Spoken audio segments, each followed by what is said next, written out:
Hey, it's Matt, your average gamer, and for this video, we're going to be going over 9 more powerful and fun builds to try out in Elden Ring. A lot of these are build requests too that I finally gotten around to. This should be a really fun video.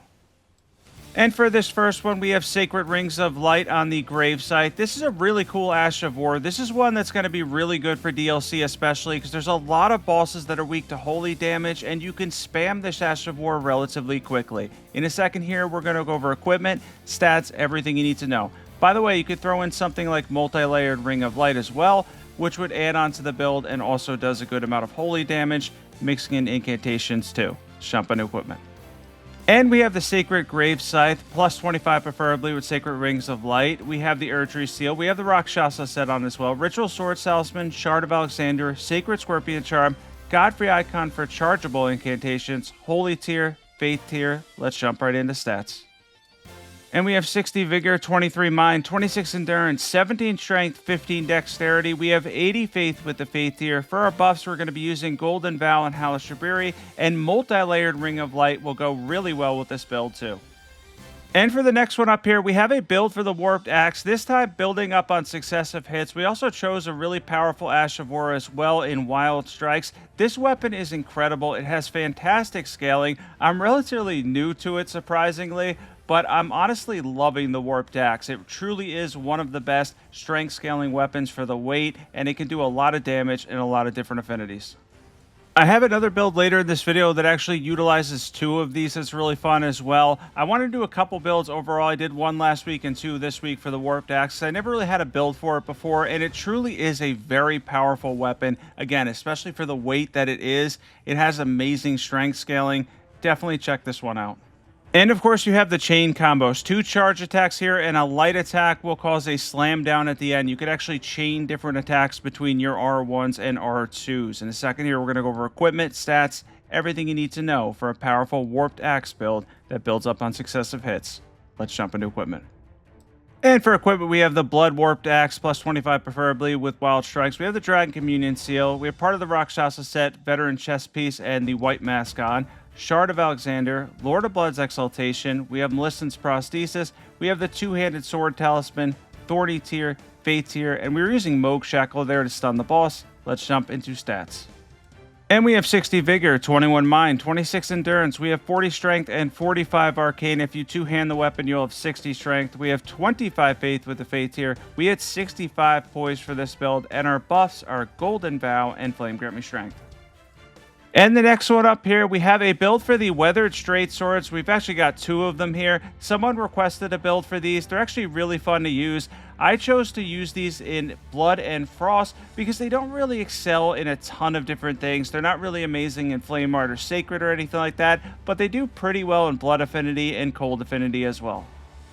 You can actually farm these in Stormville Castle above where the living jars are, and there's actually a room up there that I had literally never been in before. It's pretty crazy. You can get 2 of these. It's relatively easy to go that route and do that, and you can get them early as well. Put 1 in Blood Affinity, 1 in Cold Affinity when you get the Wet Blades for it, and you'll end up with a really well-rounded and powerful build early on.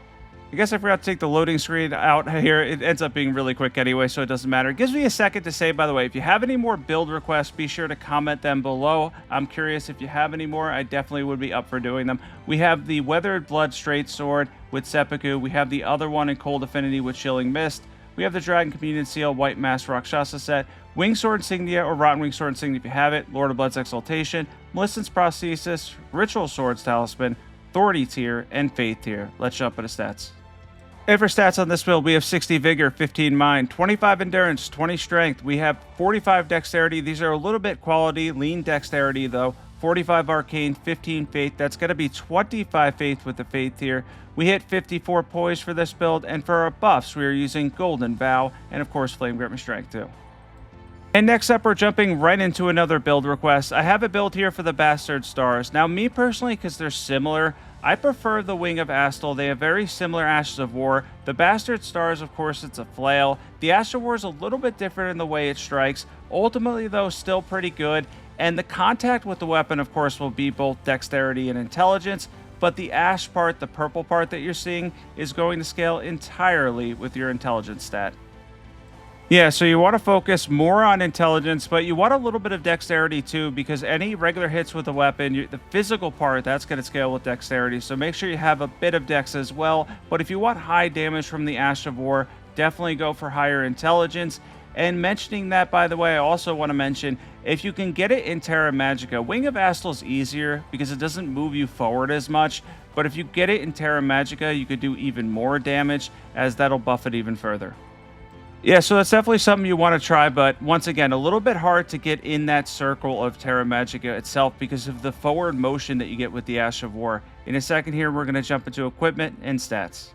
And we have the Bastard Stars, plus 10 preferably. We have the Staff of Lost and the Giant Seal. We're using the Rakshasa set for a lot of these builds for the extra damage. We have the Ritual Swords Talisman, Shard of Alexander, Magic Scorpion Charm, Malistin's Prosthesis, and then we have the Magic tier, Faith tier. Let's jump into stats. So you do need some dexterity here, as I already mentioned. 60 vigor, 20 mind, 23 endurance. We have 12 strength, 27 dexterity, 60 intelligence. There is a sheep heading me in the background on this clip. We have 33 faith with the faith tier, and then we're using Golden Vow, Howl of Shiburi, and Terra Magica to buff this build. Yeah, forget you don't want to stand there. If you don't get struck by lightning, you'll get attacked by sheep. Next, we have a build for the Great Axe, and I was actually surprised at the amount of damage this does with its charge attacks. It's actually pretty amazing, honestly. Put Royal Knight's Resolve on this. Go for Cold Affinity for the Frost build-up, which is going to hit some bosses really hard, and this is a pretty impressive weapon. It was actually better than I thought it would be. I didn't know if I had a build for this weapon prior. It's not something I think I covered much, so I decided to pick up the Great Axe and make a build for it, and yeah, it did a lot of damage. Took out both these guys, both the Tree Sentinels, in like 3 or 4 hits each. It's pretty impressive overall. Definitely something that hits hard for a strength build and decent for the weight. Let's jump into equipment.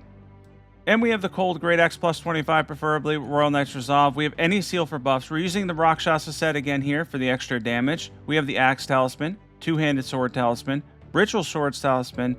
We have the Magic Scorpion Charm, and then we have the Spike Crack tier and Faith tier. Let's jump right into stats. And we have 60 Vigor, 20 Mind, 26 Endurance, 54 Strength. That's going to be over 80 when you two-hand this with the 1.5 times bonus you get for your Strength stat when you two-hand. 15 Dexterity, 30 Intelligence, 25 Faith with the Faith tier. And for our buffs, we are using Golden Vow and Flame Grant Me Strength as well. And next up, we have an updated build for the Ruins Greatsword. This weapon's really good. The Ash of War scales mainly with weapon level. We're on Journey 3 here. As you get later in the journeys, the Ash of War falls off a bit. However, the charge attacks, which have a special effect to them, if you notice spikes come up from the ground, are really good. It does a lot of poise damage too. Ultimately, if you use the charge attacks and jump attacks, the Ruins Greatsword is an excellent strength weapon with a little bit of intelligence scaling. In a second here, we're going to go over equipment, stats, everything you need to know for a powerful Ruins Greatsword build. And there's the special effect right there. And of course, you get the second one as well. If you can land that, ton of poise damage. Jump into equipment. And we have the Ruins Greatsword plus 10, preferably. We have Eddie Seal for buffs. We have part of the Rakshasa set on. This is a very heavy weapon, by the way. Axe Talisman, Two-Handed Sword Talisman. We have the Ritual Swords Talisman. We have the Shard of Alexander. And then we have the Spike Crack tier, Faith tier. Let's jump into stats. And for stats on this one, we have 60 Vigor, 20 Mind, 33 Endurance. We have 60 Strength. That's going to be 90 when you two-hand this. You're going to get a lot of AR out of this weapon. We have 12 Dexterity, only 20 Intelligence. The Intelligence scaling is pretty minimal. 25 Faith with the Faith tier. We hit over 51 Poise, and we're buffing this build with Golden Vow, and our body buff's going to be Flame Grant Me Strength too. And next up, we have the double axe build. Now, this isn't a build I normally run, but I tried out the warped axe and I wanted to expand upon it a little bit. Our first one, we have a blood affinity, and we're using Savage Lion's Claw, an amazing Ash of War from Elden Ring's DLC, Shadow of the Erdtree, by the way. And then for our other one, we have it in Poison affinity with Poison Mist. And this is a really cool build to run. Now, it's not going to be as good as running a Poison and Bleed build with Twin Blades or something. However, the Warped Axe is pretty impressive. And if you want to run an axe build, running 2 of them is certainly fun. And if you two-hand either one, of course, you get the two-handed bonus. And in Poison and Blood affinity for the Warped Axe, you get an A in Strength scaling. It also has an S in Heavy affinity. It has an A in Keen affinity. all around, it's pretty impressive. Pretty much the only thing you're not going to want to run this on is quality affinity because it has so many other points where it has an advantage. It's an awesome weapon for the strength scaling it has and for the weight. Definitely something worth trying out. Now, Astel here, he's fairly resistant against bleed and poison, but it still does pretty good damage and makes for a really fun and strong build. If you're not subbed to my channel yet and you're enjoying Elden Ring, be sure to hit the subscribe button. Don't forget to sub. And also, don't forget to turn on the bell notification as well. I usually post at least every Sunday for Elden Ring, and I'm going to be covering Dark Souls 2 and 3 upcoming soon here as well.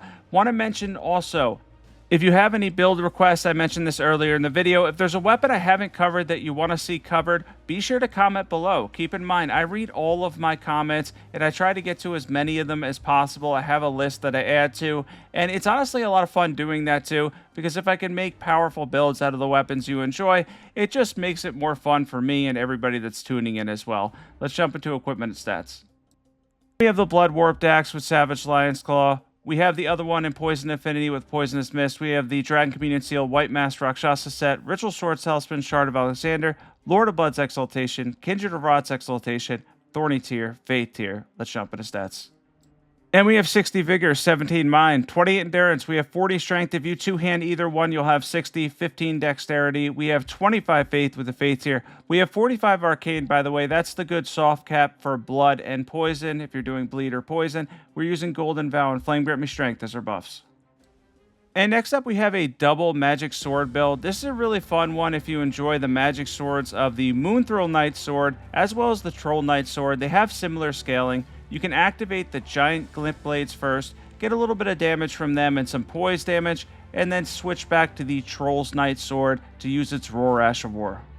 Ultimately, I think these are pretty cool. You can add in jump attacks too with them. Now, it is a little bit weighty carrying two of these, but given the fact that they have pretty much the exact same scaling, running these together is something cool that you could do to take advantage of these strength and intelligence weapons. Now, it does have a little bit of dexterity scaling. The physical part's going to be strength and a little bit of dexterity, I believe, but ultimately they're mostly going to be strength and intelligence. I know that's a damage type that a lot of people like. However, at times it feels like it's a little bit underwhelming, but you can make it work. And if you're at higher levels, keep in mind, you can pump up your strength, a little bit of dexterity and high intelligence, and get even more damage out of these weapons, and then mix in, of course, spells as well, which could make the build even more powerful. Let's jump into equipment and stats.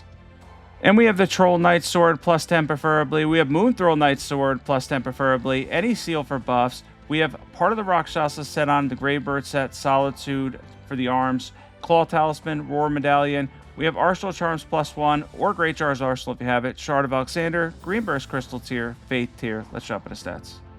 And for stats, we have 55 Vigor, a little less Vigor on this one, 20 Mind, 35 Endurance. You're going to need a decent amount of Endurance for this build. 60 Strength. If you two-hand either one, you'll have 60.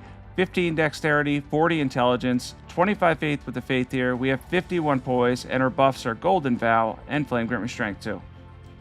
And next up, we have a build for the Bloodhound's Claws. And of course, this is going to be called Ice Claws because we're using this in Cold Affinity. And honestly, these are amazing. They're much better in Blood Affinity, in my opinion. And of course, when using Blood Flame Blade and Heavy Affinity. But somebody asked me for a build for these in Cold Affinity. And it can work pretty well, ultimately. If you get the Frost debuff and stack successive hits, you can get a lot of damage. And I added Impaling Thrust as our Ash of War to give us some poise damage as well. On some of the bigger bosses and stuff, you'll be able to poise break them using Impaling Thrust, mixing that in, and then of course building up successive hits and going for that Frost proc. Let's jump into equipment and stats for this build. And we have the Cold Bloodhound Claws, plus 25 preferably with Impaling Thrust. We have any seal for buffs, Rakshasa set on, Wing Sword Insignia or Rotten Wing Sword Insignia if you have it, Shard of Alexander, Magic Scorpion Charm. We have Melissan's Prosthesis, and then we have the Thorny Tier and the Magic Tier for this one. Let's jump right into stats. And for stats, we have 60 Vigor, 19 Mind. We have 26 Endurance. We have 50 Strength. This is going to scale a lot with Strength. We have 25 Dexterity. And then we have 20 Intelligence. And then 25 Faith. We didn't use the Faith Tier for this one. And we're using Golden Vow and Flame Grant Me Strength as our buffs. And thanks for watching this one. Thanks for tuning into my top 9 new fun and powerful builds in Elden Ring. I hope you enjoyed these. And again, if you have any build requests, comment them below. And also comment your thoughts and opinions on these builds. And if you want to see other content as well, if you're looking forward to Dark Souls 2 or 3 content and any other Souls content or whatever games you might be playing. Saw Elden Ring's DLC is up for Game of the Year. That's pretty incredible. A testament to how great this game truly is. I will catch you guys in the next video.